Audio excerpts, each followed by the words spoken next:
Hi everyone, स्वागत है आपका अपने यूट्यूब चैनल क्रेजी पॉलिटेक्निक पे। हम उम्मीद करते हैं कि आप लोग स्वस्थ होंगे, मस्त होंगे और आपके लास्ट एग्जाम यूटिलाइजेशन के प्रिपरेशन में लग गए होंगे और अच्छी तरीके से लग गए होंगे। तो आज का यह जो सेशन है, इसमें हम लोग यूटिलाइजेशन के सम बेसिक डिफिनीशन जो होते हैं, जो बेसिक टर्म आपको पूछे जाते हैं, उसके बारे में जानेंगे। जैसे ग्लेयर क्या है, मेंटेनेंस फैक्टर क्या होता है, फिर इल्यूमिनेशन क्या है, इन सारे टॉपिक पर यहाँ पर हम डिस्कस करेंगे। तो अगर आप इस वीडियो को फर्स्ट टाइम देख रहे हैं तो वीडियो को लाइक करें, चैनल को सब्सक्राइब करें, अपने दोस्तों में शेयर करें। तो चलिए सेशन को हम लोग शुरू करते हैं। तो सबसे पहले देखिए, यहाँ पर हम लोग जानेंगे ल्यूमिनियस इंटेंसिटी के बारे में कि ल्यूमिनियस इंटेंसिटी क्या है। तो कह रहा है the quantity of visual light, कह रहा है विजुअल लाइट का वैसा quantity that is emitted in, जो कि इमिट होता है unit time per unit solid angle. Unit time में पर यूनिट सोलिड एंगल पर जितना वो लाइट इमिट होता है उसको हम लोग कहते हैं ल्यूमिनियस इंटेंसिटी। मतलब हमारा पर यूनिट जो सोलिड एंगल है उस पर कितना लाइट हमारा जो है वो निकल रहा है किसी भी बल्ब से, कितना लाइट को, कितना एरिया को वो कवर कर रहा है, वही होता है हमारा ल्यूमिनियस इंटेंसिटी की पर यूनिट सोलिड एंगल पर कितना लाइट हमारा इमिट कर रहा है। तो इसका यूनिट होता है कैंडेला। नेक्स्ट हमारा है व्हाट इज ग्लेयर। ग्लेयर क्या होता है? तो ग्लेयर का मतलब होता है चमक। चमक मतलब क्या कि वैसा लाइट का अगर कहीं पर लाइट एक्सेस हो जाता है, डायरेक्ट लाइट जो डायरेक्ट लाइटनिंग हम करते हैं उसको अगर एक्सेस हो जाता है तो हमारे आंखों में एक चमक आती है जिसको कि हमारे आंख जो है वो झेल नहीं पाता, जिससे कि हमारा आंख बंद होने लगता है। तो यह जो होता है वो ग्लेयर होता है। तो वही देखिए लिखा है glare is visual sensation. Glare एक विजुअल सेंसेशन है caused by excessive and uncontrolled brightness. यह काउज होता है सब ज्यादा ब्राइटनेस से या अनकंट्रोल्ड ब्राइटनेस अगर हमारा होता है तब उस कंडीशन में ये ग्लेयर आता है। इट कैन बी डिजेबलिंग और सिंपली अनकंफर्टेबल। यह जो होता है डिजेबलिंग होता है और अनकंफर्टेबल होता है। जब आपके आंख पर अगर कोई टॉर्च का लाइट मार देता है तो आपको कैसा होता है, आपका आंख बंद होने लगता है। तो हमारा आंख जो उसको जो है आंख जो हमारा है वो उसको उसके कंफर्ट जोन से वो लाइट है जो बाहर चला जाता है, जिसके कारण कि हमें एक जलन होती है या हमारे आंख डायरेक्टली बंद हो जाते हैं, हमारे आंख के सामने कुछ नहीं दिखते। तो यही जो होता है वो लाइट का एक जो निगेटिव इंपैक्ट है वही है। अगर ज्यादा लाइट अगर कहीं पर हम करते हैं तो वो ग्लेयर प्रोड्यूस करता है। तो वही यहाँ पर कर रहा है, क्या कर रहा है, glare occur when too much light inter in your I. Glare कब ऑकर होता है? तो जब आपके आंख में बहुत ज्यादा लाइट अगर आ जाता है and in interface with your eyes ability to manage it, और आपके आंख के जो एबिलिटी है उसको वो मैनेज करने के लिए कहता है। जब हमारा आंख उस लाइट को मैनेज नहीं कर पाता है तो वही लाइट हमारा हो जाता है ग्लेयर। मतलब कि उतना भर लाइट जितना भर कि हमको सफिशियंट हो कोई भी चीज को देखने के लिए, तो वो ग्लेयर नहीं होता है। उससे ज्यादा अगर कहीं पर लाइटनिंग हम कर देते हैं तो वो हमारा ग्लेयर होता है। जैसे कि सूर्य को हम डायरेक्ट देखते हैं तो हमारी आंखों पर ज्यादा लाइट पड़ता है, जिसके कारण कि हमारा सूर्य का लाइट जो है वो हमें ग्लेयर प्रोड्यूस करता है। लेकिन अगर नॉर्मल में देखा जाए, नॉर्मल रेंज में जब वो हम इनडायरेक्टली रूप से देखते हैं तब तो वह जो लाइट है हमारा एक बेहतर लाइट और यूजफुल लाइट होता है। तो कहीं पर अगर लाइट ज्यादा है, अगर एक्सेस लाइट आ रहा है तो वो हमारा ग्लेयर होता है। तो यहाँ तक हम समझते हैं कि आपको ग्लेयर समझ में आ गया होगा। अब देखिए यहाँ पर हम चलते हैं ल्यूमेन के बारे में कि ल्यूमेन क्या है। तो ल्यूमेन का सबसे पहले लिखना है कि lumen is the SI unit of luminous flux. Luminous flux का ल्यूमेन जो है वो एसआई यूनिट है, ठीक है। एंड इज डिफाइंड है, जिसको इस तरीके से डिफाइन करते हैं as the amount of luminous flux. Amount of जो ल्यूमिनियस फ्लक्स मतलब ल्यूमिनस फ्लक्स का जो अमाउंट होता है given out in space, space में जो दिया जाता है उसको रिप्रेजेंट करते हैं किससे? तो उसको रिप्रेजेंट करते हैं 1 unit of solid angle, 1 unit solid angle का by a source having a intensity of 1 candle power. जो सोर्स हमारा है उसका इंटेंसिटी 1 कैंडल पावर सभी डायरेक्शन में, और एक यूनिट सॉलिड एंगल, और एक यूनिट सॉलिड एंगल में, मतलब यूनिट सॉलिड एंगल में कोई भी लाइट के द्वारा 1 कैंडल पावर अगर सारे दिशा में जो दिया जाता है तो उसको हम लोग कहते हैं ल्यूमेन। तो ल्यूमेन को क्या होता है? Lumen equal to candle power into में सॉलिड एंगल। तो यहाँ पर इसका ये जो है वो फॉर्मूला है, lumen equal to candle power into solid angle. देखिए अब हमारा नेक्स्ट टॉपिक है इल्यूमिनेशन। इल्यूमिनेशन क्या है?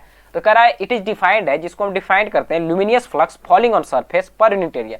ये कितना हमारा luminous flux per unit area surface पर गिरता है उसको हम लोग कहते हैं इल्यूमिनेशन। इसको हम रिप्रेजेंट करते हैं लक्स से। इल्यूमिनेशन क्या है? तो हमारा पर यूनिट एरिया में कितना जो ल्यूमिनियस फ्लक्स है, लाइट का जो ल्यूमिनियस फ्लक्स है वो गिरता है, उसको हम लोग कहते हैं इल्यूमिनेशन। कैंडल पावर, अब देखिए हम लोग चलते हैं नेक्स्ट, कैंडल पावर क्या है? It is defined as number of lumen emitted by source per unit solid angle. Per unit solid angle में जितना ल्यूमेन जो है इमिट करता है कोई भी बल्ब या कोई भी सोर्स, लाइटनिंग सोर्स, उसको हम लोग कहते हैं कैंडल पावर। मतलब क्या कि पर यूनिट सॉलिड एंगल में कोई भी लाइट जितना ल्यूमेन इमिट करता है उसको हम लोग कहते हैं एक पर्टिकुलर डायरेक्शन में, एक गिवन जो उसका डायरेक्शन दिया होता है उस डायरेक्शन में, तो वो हमारा होता है candle power.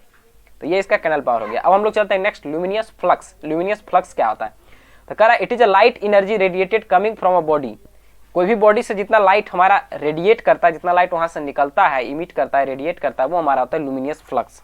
That is electric lamp. जैसे इलेक्ट्रिक लैंप हो गया, इलेक्ट्रिक लैंप हो गया और बहुत सारे जो हम मरकरी यूज करते हैं वो इलेक्ट्रिक लैंप का ही पार्ट होता है।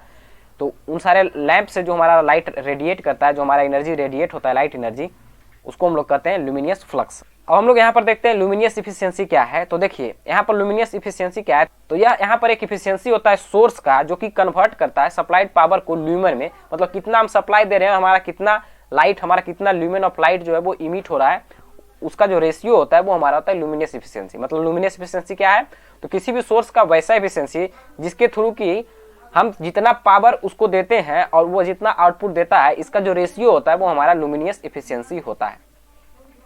तो ये हो गया। अब हम लोग चलते हैं next, space height ratio. Space height ratio क्या होता है, the ratio of two successive source to their mounting height is called space height ratio. कह रहा है कि दो सक्सेसिव सोर्स का जितने दूरी पर हम माउंट करते हैं, दोनों सक्सेसिव लाइट या कोई भी लाइट सोर्स है, उसको हम दो लाइट सोर्स के बीच का जो डिस्टेंस रखते हैं, जो उसका हाइट रखते हैं, उसी को हम लोग कहते हैं स्पेस हाइट रेशियो।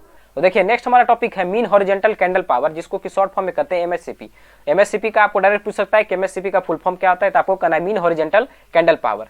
तो इसको हम इस तरीके से डिफाइन करते हैं कि it is defined as the mean candle power in all direction.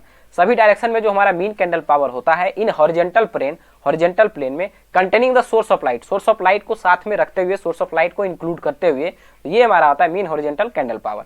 Next है मीन हेमिस्फेरिकल कैंडल पावर, जिसको कि MHSCP कहते हैं। तो इसका भी फुल फॉर्म आपको पूछ सकता है कि MHSCP को हम लोग क्या कहते हैं, इसका फुल फॉर्म क्या है, आपको कहना है मीन हेमिस्फेरिकल कैंडल पावर। इसको किस तरीके से डिफाइन करते हैं वो देखिए, इट इज डिफाइंड है, जिसको हम डिफाइन करते हैं मीन ऑफ कैंडल पावर, जो हमारा candle power in all direction में, सभी डायरेक्शन में जो हमारा कैंडल पावर का जो वैल्यू होता है एबव और below the horizontal plane, horizontal plane को ऊपर भी और हॉरिजॉन्टल प्लेन के नीचे भी, passing through the source of light, जो सोर्स ऑफ लाइट से पास करता है, यही हमारा होता है मीन हेमिस्फेरिकल कैंडल पावर। तो ये सारे डिफिनीशन है, तो इसको एक दो बार आपने पढ़िएगा तो दिमाग में आपका आ जाएगा और इसके बारे में आसानी से आप लिख सकते हैं। तो अब देखिए क्या करा है, नेक्स्ट हमारा है कि मेंटेनेंस फैक्टर क्या है, डिप्रिसिएशन फैक्टर क्या है और यूटिलाइजेशन फैक्टर क्या है। इन सब पर आपको डायरेक्टली लिखने के लिए दे देता है। तो ये नहीं समझिएगा कि ये छोटा डिफिनीशन हम 2 लाइन का लिखें, तो यहाँ पर ये नहीं है कि बहुत ज़्यादा हमें लिखना है, इसका एक्यूरेट डिफिनीशन होगा। तो आपका अगर 4 मार्क्स में मेंटेनेंस फैक्टर पूछा तो आप 2 भी लाइन लिखेगा तो वो आपका सही होगा। तो इसी तरीके से आपको लिखना भी है। तो देखिए मेंटेनेंस फैक्टर क्या कर रहा है, तो यह एक रेशियो है illumination under normal working condition to the illumination when everything is perfectly clean.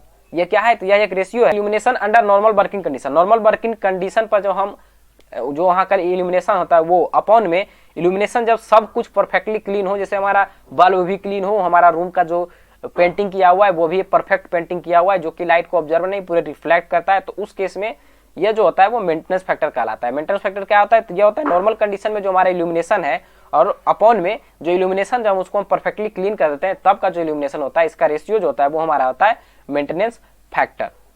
अब देखिए डिप्रिसिएशन फैक्टर क्या होता है, तो डिप्रिसिएशन मतलब होता है घटना। It is defined as the ratio of initial metre candle to the ultimate maintained metre candle on working plane. It is also called inverse of maintenance factor. इसमें क्या आता है कि जब हमारा एवरीथिंग क्लीन होता है अपॉन में illumination under normal working condition जो होता है, इसका उल्टा, मतलब मेंटेनेंस फैक्टर के उल्टा जस्ट होता है हमारा डिप्रिसिएशन फैक्टर। तो इसके डिफिनीशन को जस्ट आप उलट दीजिएगा तो आपका जो है वो डिप्रिसिएशन फैक्टर हो जाएगा। और डिप्रिसिएशन फैक्टर का वैल्यू मोर देन 1 होता है, जबकि मेंटेनेंस फैक्टर का जो वैल्यू होता है वो लेस देन 1 होता है, मतलब 1 से छोटा होता है। तो डिप्रिसिएशन फैक्टर को आप इस तरीके से भी डिफाइन कर सकते हैं कि the ratio of illumination when everything is perfectly clean upon में the illumination under normal working condition is known as depreciation factor. बाकी जो इसमें भी लिखा गया है वो भी आप लिख सकते हैं कि it is defined as the ratio of initial metre candle to ultimate maintained metre candle on the working plane. It is also called inverse of maintenance factor.